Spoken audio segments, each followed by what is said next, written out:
I wish I could have a closer look at the line, maybe much later, to see more people who are going there to vote. Because, I mean, they're very, at least you see, they turned up a lot more, but some other states picking up as well.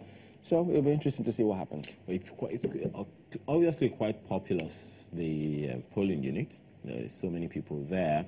Well, you know, the previous election, we had some children loitering around the polling unit. We don't expect to see any. Well, I noticed one or two in the background, behind the voters' queue. Let's just hope that they will be able to keep the children safe as well, and away from any area of harm.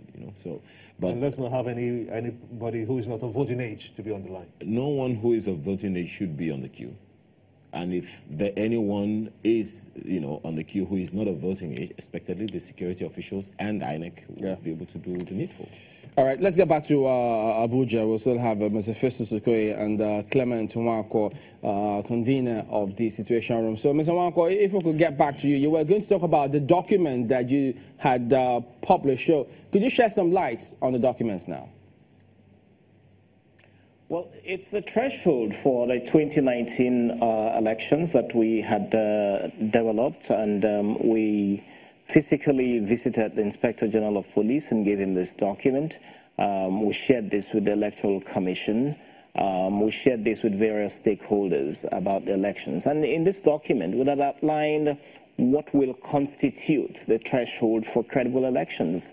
Elections are defined by various principles, and those principles include different stages, including pre-election, actual conduct of election, and then post-election.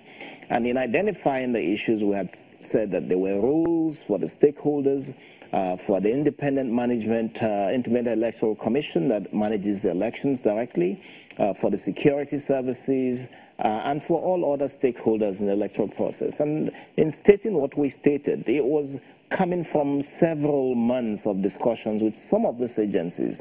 We had consultations with the police, we had consultations and dialogue sessions with the Electoral Commission, and all of this was coming from those engagements with these agencies. And we have said that for the Electoral Commission, you have a situation where you have an unprecedented 93 political parties on the ballot.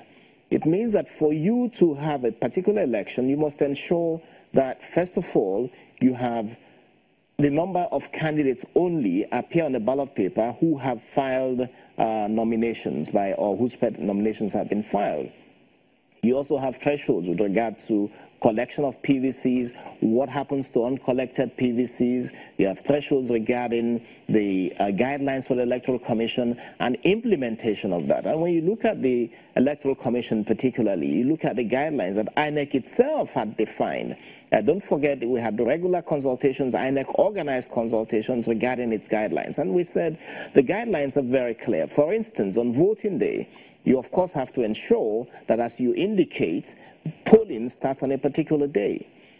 With respect to the last elections, of course, looking across the country, polling didn't start at 8 a.m. as INEC indicated. And in some cases, on the average across the country, polling started at 11 a.m. Because in some cases, it may have started around 9 a.m., but in some cases, it didn't start till 4 p.m. So on the aggregation of the average, it was 11 a.m. across the country. We also have INEC saying in its own guidelines that you must use smart card readers for accreditation. Across the country, there was a huge failure of this. And INEC has to publish to the public what is the success or failure rate of use of smart card readers. In some cases, smart card readers were not used. And INEC guidelines were very clear that where they are not used, that election should be postponed until it is used.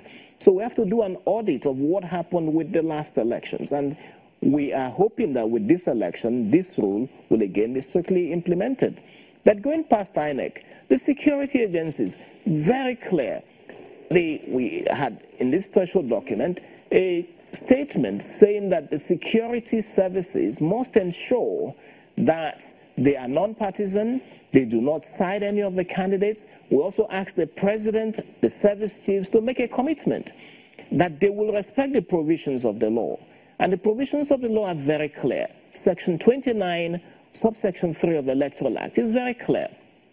about the role of the security. Also very clear about who directs security on election day. Now, what is going on around the country, and this is even as we speak, what is going on around the country is that the security services have gone out of the control of the INEC. INEC has no ability to give directives to the security services.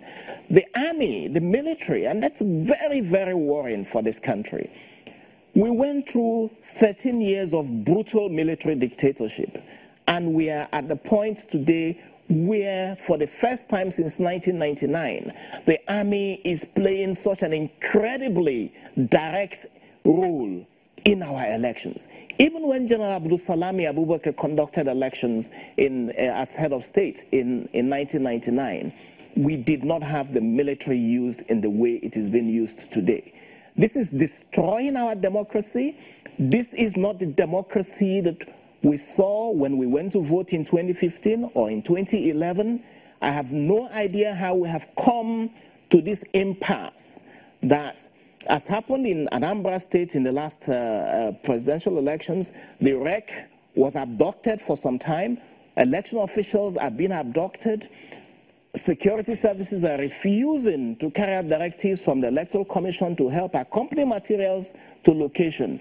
This is very, very dangerous for our democracy. And if this country has to survive, and this democracy has to survive, then this country must take a stand on what to do about military involvement in elections. If the military are not able to take directives from INEC in providing security, then they should not.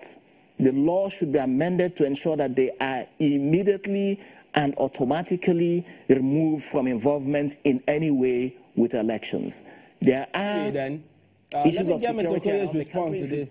Just a minute, Mr. Wanko. Let me make this point. Okay. Let me make this point, because when you pick the papers yesterday, you saw in the front pages of one of the newspapers, I think it was This Day newspaper.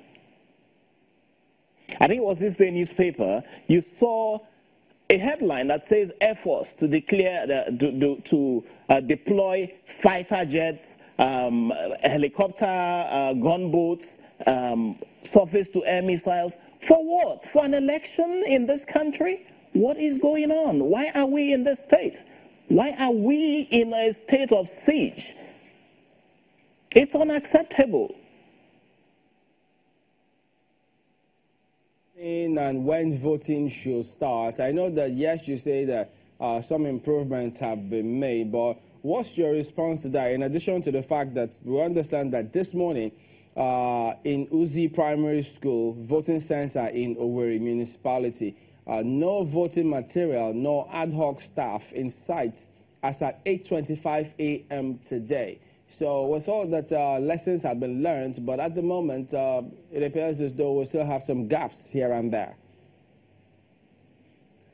We are receiving reports from some of the states this morning. In Abia State, for instance, Mr. Wanko, just a minute. Let Mr. Okoye respond to that. Yeah, Mr. Okoye can respond to that, but we'll come back to you in a minute. Let me get a sense on the issues you want me to respond to. First and foremost, in terms of when the polls open, you had said not long ago that lessons had been learned and that you expect everything to go well today. But this morning, but just as I said, in Uzi Primary School in Owerri Municipality, we understand there that there is no voting material, no ad hoc staff. They didn't come in at 8:25 a.m. Well, I expect us as a people and as a nation to look at the bigger picture. The bigger picture we are looking at is the fact that in most states of the Federation, polling have opened. In most states of the Federation, the ad hoc staff were at their polling units as early as 6 a.m. Now, nobody has said that we are not going to have a few isolated issues and a few isolated incidents in a few registration areas. My apologies. It's election day, so lots of things coming in thick and fast, so you have to pardon us for butting in time and again.